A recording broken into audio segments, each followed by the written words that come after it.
My name is Sukhwana Tlhache, and welcome to the Evening Review. Tonight we are joined by the Chairperson of the Central Procurement Board, Mr. Patrick Swartz. But before we go into the interview, please have a look at today's front page.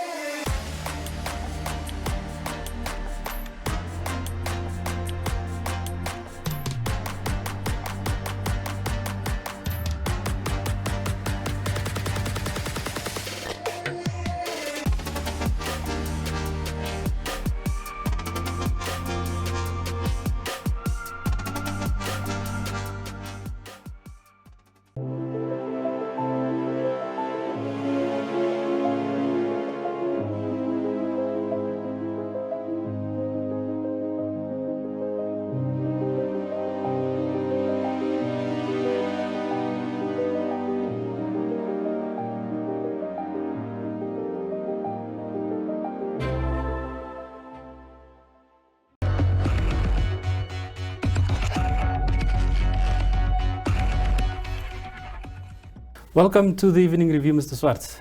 Thank you. Thank you for having me. The Central Procurement Board, we come from a dispensation where we always knew about the Tender Board of Namibia, and now we've got this new institution established 3-4 years ago. Tell us what your institution is and what are the key differences between the institution that you replaced? Thank you for that question. I think it's a valid question that one has to reflect on starting way back in 2017. I think key for us, they are probably, if you look at Central Procurement Board versus the Tender Board, I think there's about 4 or 5 key elements that stands out. The first one comes from the mandate. In terms of the mandate, the Tender Board had oversight of the procurement above 10,000 Namibian dollars for offices, ministries and administrations. That's OMAS. So in terms of that, they would then conduct the procurement process or the bidding on behalf of them, adjudicate and then send it back to the public entity or the OMA to sign. The Central Procurement Board, on the other hand, mandate is much wider in terms of that aspect, because what we are looking at, we're looking at OMAS, but we also now have included state-owned enterprises, we've included regional councils as well as local authorities, which were previously not under the Tender Board. So that is the first thing in terms of mandate. In terms of governance, we are slightly different in the sense that ours is a bit more enhanced. Let me explain to you. Let's talk about the board. The board was appointed for Tender Board based on Section 3 of the Tender Board Act 16 of 1996. In that they are stating that the board consists of the permanent secretary, which is automatically appointed as the chairperson by virtue of the act. So there's no choice in terms of the person that are currently or that will be currently, or the permanent secretary at that point in time would automatically become the chairperson of the Tender Board. Other than that, the rest of the board members of Tender Board was made up of nominations that was received by the political heads of the various OMAs. So each OMA will send a nominated candidate to the minister for appointment. And apart from that, in terms of that same act, then each of those members will then have an alternate member. So you can clearly see that's a very, very big board that they have. Central Procurement Board, on the other hand, in terms of Section 11 says that the board consists of 9 people, of which 2 are permanently, not permanently, but appointed for a 5-year period, and 7 members are appointed on a 3-year part-time contract in terms of Section 12 of the Act. But more so, it says that we need to have at least 5 or not more than 5 people of the same sex represented on the board. So we are clear in terms of the woman versus men representation on the board per se. So that's just on the board level. We can talk about quorum, voting, tenure, all of that has got differences that we have. Let's take quorum. In terms of Tender Board. To make a decision now on... To make a decision in terms of to be able to be constituted as a body to make a decision. Out of that, all that number of people that you have, the Tender Board only needed to have 8 people present, and then a simple majority will decide. So if you look at it, let's say there was 28 OMAs. Yeah. Then there would be 28 representatives, of which 8 needs to be present, and of the 8, 5 takes a decision on behalf of the tender board. Very interesting, né? And what makes it interesting is that the chairperson will have a deliberate vote and a casting vote. So they can cast a vote, and if there's a tie, can also have a, obviously break the tie by having another vote that is there. So in Central Procurement Board, in terms of Section 15, we need to be 7 present at the meeting out of the 9 to constitute a quorum. And we need to have 6 people present agree to a matter before that becomes the decision of the board.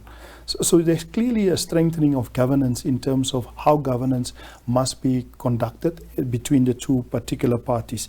I think we have done voting, and I think we have done tenure as well. The other thing that I believe is pretty much different from the tender board is the practices and the processes that the acts prescribe, because both these 2 bodies are was established through an act of parliament. And the first one is the number of bidding options that you have. Under the new act, the old act, we basically have either an exemption or you go through a process of competitive bidding. Doesn't matter whether that estimate is $11,000 or whether it's $1 billion.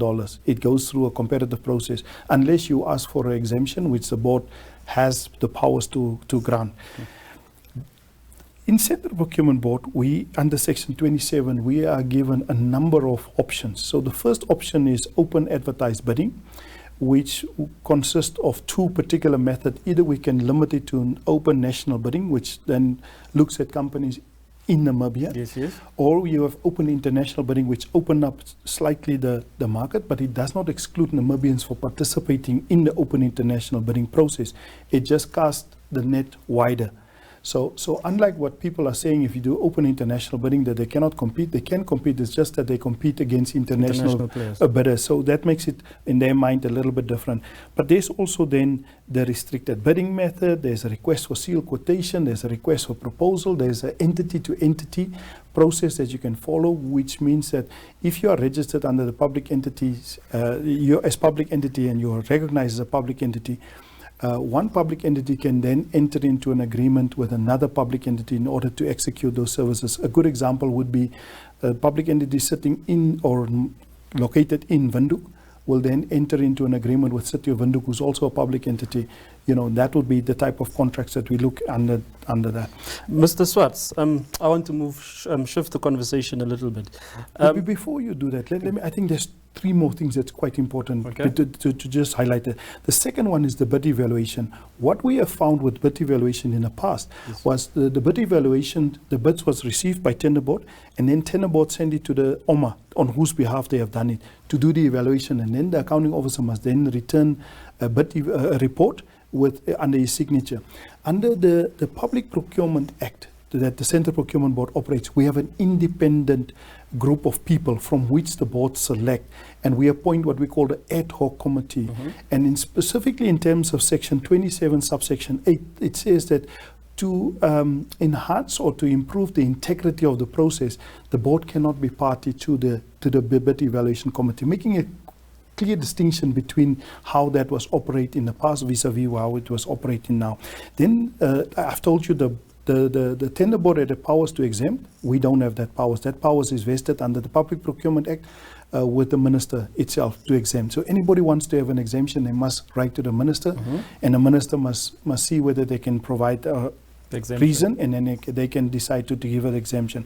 The last one is a review process. In terms of the old Tender Board Act, the bidders did not have redress in terms of the Tender Board Act. The redress that they have was to go to the High Court if they wanted to contest something.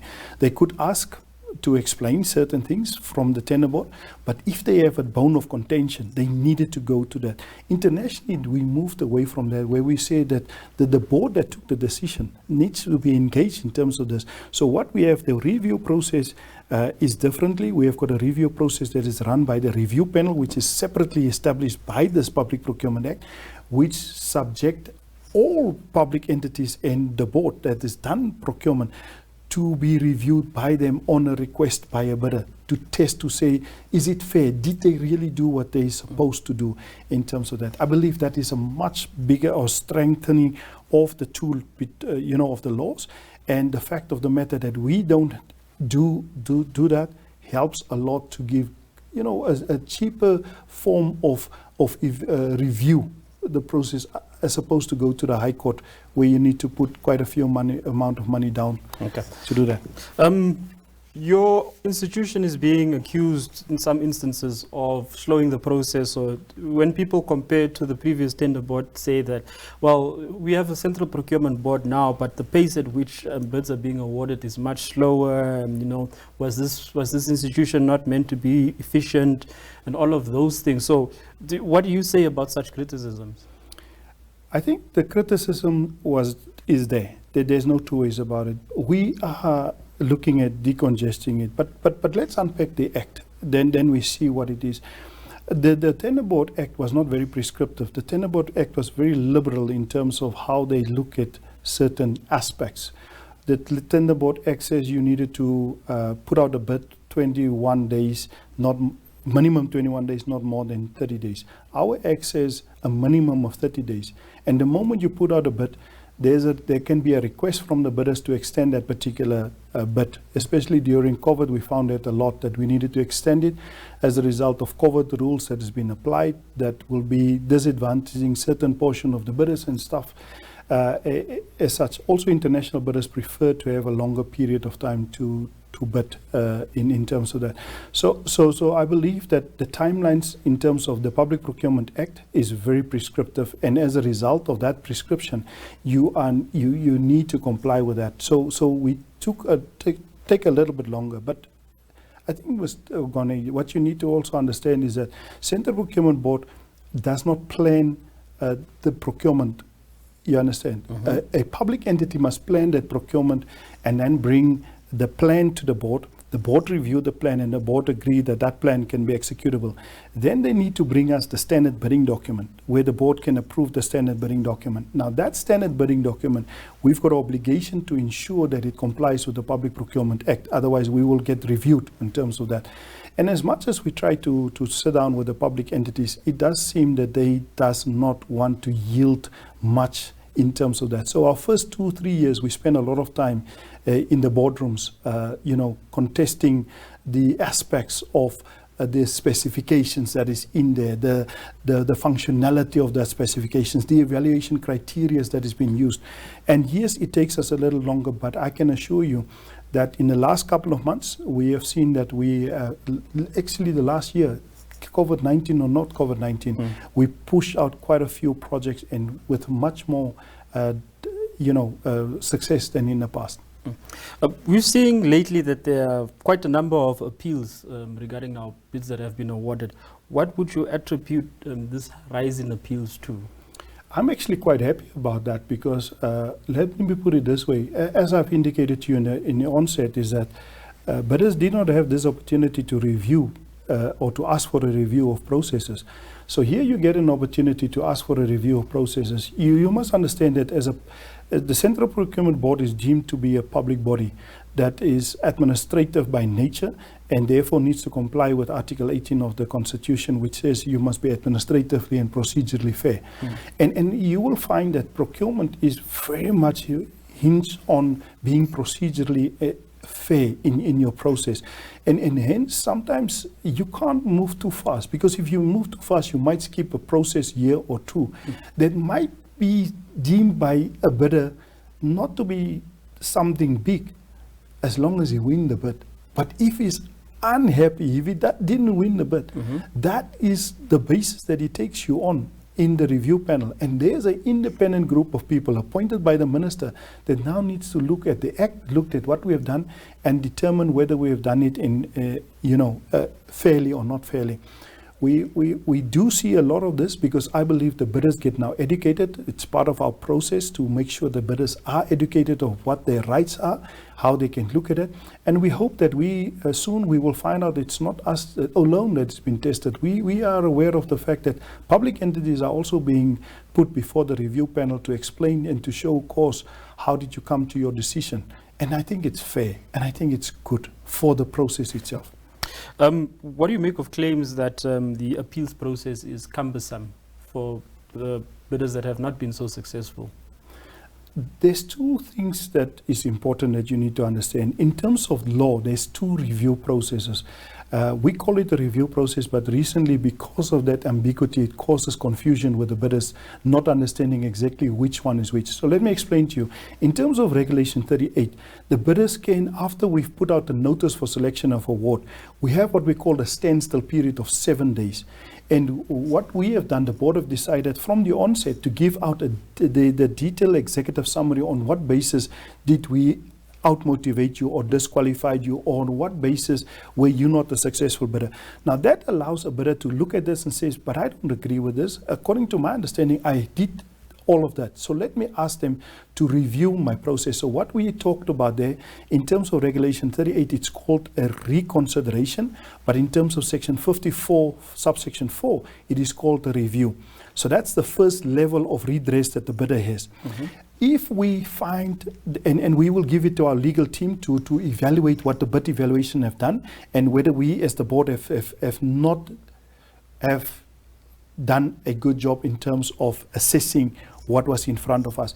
The legal team will then review that and send it to the board, and then the board will have 3 choices. The board will have a choice to ask for a re-evaluation by the bid evaluation committee, or the board might order to say specifically, go look at A, B, C, D, and give us evidence in terms of that. Thirdly, the board might say, we have considered your application, but we could not find merits of your application, therefore we proceed. Now herein comes the second part. We then issued a notice of award, which we also have to put in the newspapers within that period of time. Now in that, they have got 7 days to then apply to the review panel. And when they apply to the review panel, there they will be able to have an independent review process to check exactly what we have done.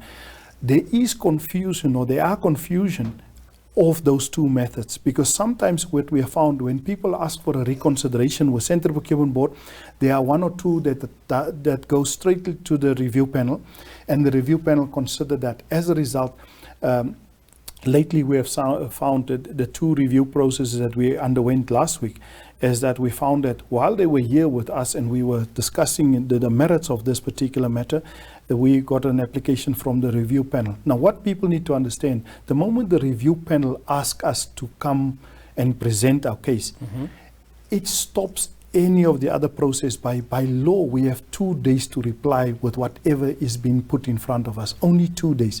So within 2 days, we need to provide answers to the review process, the review panel, and that makes it cumbersome, makes it sometimes confusing to the bidders. But I hope that through this campaigns that we're going to do this year, that we will help bidders understand the difference between the 2 processes. Okay. The other issue I want to is a human resources aspect. The first question on that in that regard is how difficult, because you do vetting, how difficult is it to appoint the right skills? Are you limited to recruiting within Namibia only, or can you look out where the need arises? And then there was recent criticism of a group of procurement specialists that were appointed to the procurement board. Would you mind giving clarity on what led to that perceived skewed recruitment of 14 or was it 16 employees of the procurement board?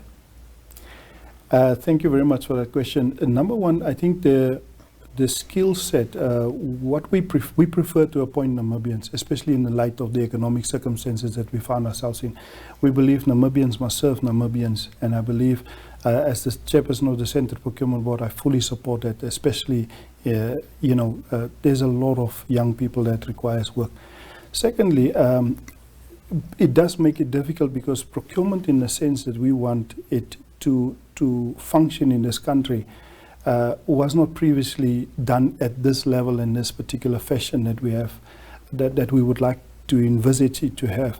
As a result, there is not a lot of procurement people that have got procurement degrees and have got the practice or the experience associated with that. So what we have looked at in terms of specialists, we look at people that have got a specific degree in that particular area of industry that we would like to appoint them. So if we are looking at a specialist in in health-related goods, we would like to look at the first degree of a pharmaceutical degree, and then we would like to look at experience coupled with procurement in that, and the combination of that two will be the best.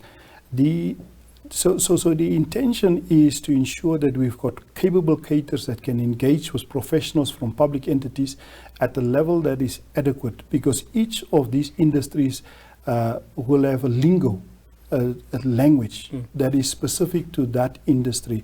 And it makes it so much better if the two people, the person from the public entity and the person from the Central Procurement Board, could be more or less on the same level of understanding in terms of the basics of that particular industry, and that helps a lot. Then we will help them and improve or train them and upskill them in terms of procurement. In terms of the skewedness of those particular reports, I think I'm on record where I said that we were in a situation where we've been trying to recruit people for a while at that point in time. So we had 3 sets of batches of people that came through at the same time, unfortunately. It was people that were recruited around about May in 2019, then we had the September 2019 batch, and then we had a March and then a previous year also some. So some of those reports, the finalization of the recruitment, came through very much close to one another. And as a result, these people have started at the same. So it's not that they have been recruited in the same recruitment process. It was that they have been recruited through 2 or 3 different recruitment processes. And as a result of the timelines that we have, they came through at the same time. Unfortunately, the result thereof came to this result that we have seen. It's not an ideal situation to find yourself in.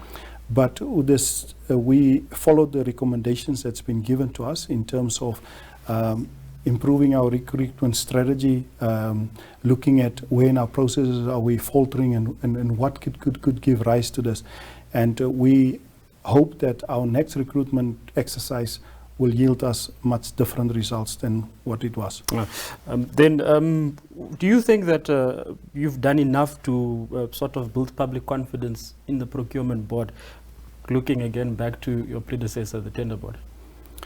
Look, we're busy now for, at the end of this month, we'll be operating for 4 years. So it seems like people sometimes forget that we are there only for 4 years. And the matter of fact is that we got our appointment letters on the 30th of March 2017, and we needed to start on the 1st of April 2017. So unlike a CEO that would be appointed and would know probably for 2-3 months that you go to that position so that you can plan a 100-day plan or a 90-day plan that you have, we had a 2-day scenario that we needed to plan. So having a look at that, the first 2-3 years, there was quite a lot of confusion on whose role is what, and the policy unit was not all capacitated, that needed to provide guidance, that needed to provide explanations on this. And we were tasked to also do that part during the first couple of years. And we didn't have full-time employees. I mean, there was the deputy chairperson and myself that were present in that. We were given about 5 people from the Ministry of Finance that is seconded to us for that period of time. So to be honest with you, we had a rough start, probably not an ideal start, let's put it that way. But amidst all of that, I think if you look at our figures now and I look at where we are right now, we have gone through a couple of reviews. We have been found wanting in 1 or 2 or 3 of those reviews. We have won quite a few of those reviews. We have still a different opinion of some of the outcomes of the review processes, but we have made some inroads in the sense that we can even also now provide information more regularly on what we have done and how we have done things. To land the plane now, in terms of the current act or current regulations that are guiding the Central Procurement Board, what do you see as being limited to you being able to fully carry out your function efficiently? I think the legislation in my mind needs to be, there's 2 or 3 things that could be done. For instance, we can have a definition of days. A simple element like days not being identified in the act. We have found that the review panel, the interpretation of the review panel is slightly different from what we understood, what should be the understanding of days. And as a result, it creates other problems for you that you cannot or they did not factor in. But in terms of the Act, what we need to look at is we need to look at really getting a common understanding of the practice of that particular Act. We need to have legal certainty that the Act is saying is indeed what it was. Just to give you an example, we were taken to the High Court in December on an urgent basis by a bidder that contested the fact that Central Procurement Board agreed to put out a bid on open international bid. In accordance with their lawyers, it appears as if we have skipped certain provision in the Act in terms of section 30 of the particular Act. When we consulted with the government attorney in terms of the response thereto, we found that we were very much within our rights in order to do so, because we have done a similar bid before. We have found that Namibians were not excluded from that, and as such, we therefore believe that the process of choice, or the procurement method of choice that we have done, was fair and reasonable. That matter was before the High Court. The High Court judge ruled that the process that we chose was within our rights, and what we have done was fair. That allows us to get a bit legal certainty in terms of the implementation of that law and how you should implement it. So in terms of legislation, I believe there are talks about the duality role of the chairperson vis-a-vis the accounting officer. To be honest with you, we issued a report to the minister, I think in 2017 already, telling the honourable minister at that time that there's a duality role here, and that is, from a governance perspective, not an ideal situation. At our first meeting with the minister, we raised that. At our meeting, that was on 5 June, I think 5 June or 5 July 2018.